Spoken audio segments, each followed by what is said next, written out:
Notre santé à présent avec ce nouveau pavé dans la mare du professeur Philippe Even. Bonjour. Bonjour. C'est une thèse stupéfiante que vous défendez, professeur. Le cholestérol serait un ennemi imaginaire. Ça concerne quand même 5 millions d'entre nous. Ennemi imaginaire. Totalement. C'est la plus grande erreur médicale, je crois, de tous les temps. Ouais.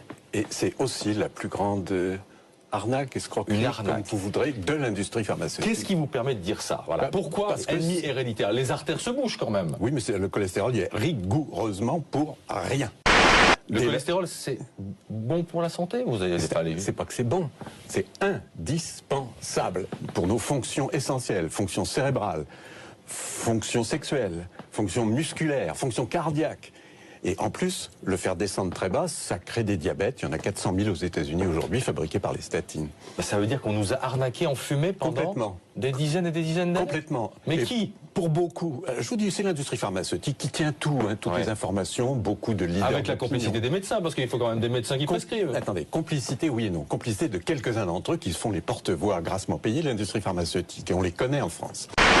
On a tous été nourris, moi aussi, j'ai cru longtemps à ça. Ça fait 50 ans qu'on nous raconte que le cholestérol est dangereux pour les artères. Qu'est-ce qui a provoqué la bascule chez vous alors? L'apparition. D'abord le prix. Je veux dire que la France gaspille plus de 2 milliards d'euros, presque la moitié de la dette de la sécurité sociale, plus que tout ce qu'elle dépense pour les handicapés, 3 fois ce qu'elle va ponctionner encore aux hôpitaux qui sont exsangues cette année, etc., pour des molécules qui ne font rien, comme on le sait maintenant, le cholestérol n'est pour rien, on le sait depuis 20 ans dans la maladie, les statines le diminuent, certes, avec des risques, mais sur les complications cardiaques, que les cardiologues prennent la peine de faire ce qu'ils n'ont jamais fait, de relire toutes les études qui ont été faites dans le détail, et ils s'apercevront de quoi? Qu'elles n'ont aucun effet positif. Ça veut dire que vous dites ce matin aux patients qui sont sous statine... Arrêtez tout de suite. D'arrêter? Oui, tout de suite même. Je vous répète, 300 milliards dépensés et gagnés par l'industrie pharmaceutique en 15 ans. Et je vous ai dit tout à l'heure ce que ça représente en France.